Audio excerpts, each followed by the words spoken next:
প্রতীক্ষিত কোয়াসনগর খালের আজ সেই খনন কার্যক্রম শুরু হয়েছে। দীর্ঘ সময় ধরে অবৈধ দখলদাররা গিলে খাচ্ছিল কোয়াসনগর খাল।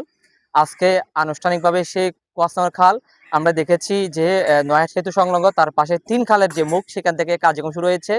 আপনাদেরকে একটি বিষয় জানিয়ে রাখি, প্রাচীন এই খালটি প্রায় 8 একর 80 শতক, যার দৈর্ঘ্য এবং প্রস্থ রয়েছে প্রায় কোনো জায়গায় 70 ফুট, কোনো জায়গায় 50 ফুট।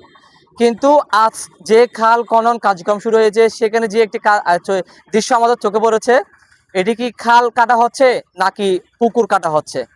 অর্থাৎ আমরা দেখেছি, অর্থাৎ যারা খাল কাটার জন্য দায়িত্ব রয়েছে, যিনি এক্সকাভেটর চালিয়ে সেই খাল কাটছেন তার সাথে কথা বলে যেটি জানতে পারলাম, 35 ফুট তাকে খাল খনন করে দেখাতে হবে। আমি আপনাদেরকে একটি বিষয় জানি রাখি, আমি যদি দেখাই, এই খালটি দেখেন ঠিক এই জায়গাতে প্রায় 40 ফুটের বেশি কিন্তু পানিতে রয়েছে। তাহলে যেখানে 40 ফুট 35 ফুট বর্তমানে অবস্থান করছে, সেখানে 35 ফুট সেই খাল কেটে এদিকে আমাদেরকে খাল কাটার নামে কি পুকুর কাটা হচ্ছে কিনা প্রশ্ন হলো জনগণের। এবং দেখা হয়েছে সেখানে গিয়ে যে বিষয়টা আমরা দেখলাম, যেখানে তীর নেই সেখানে মাটি ভরাট করে পুনরায় তীর করা হচ্ছে। এবার প্রশ্ন হলো, যেখানে অবৈধ স্থাপনা আছে, বিভিন্ন রাঘব বোয়ালরা যে খাল দখল করে তাদের যে বিশাল যে বিল্ডিং স্থাপন করেছে, সেগুলো না ভেঙে কেন পুনরায় খালের তীরকে নতুনভাবে তৈরি করে সেখানে খাল খনন কর্মসূচি করা হচ্ছে।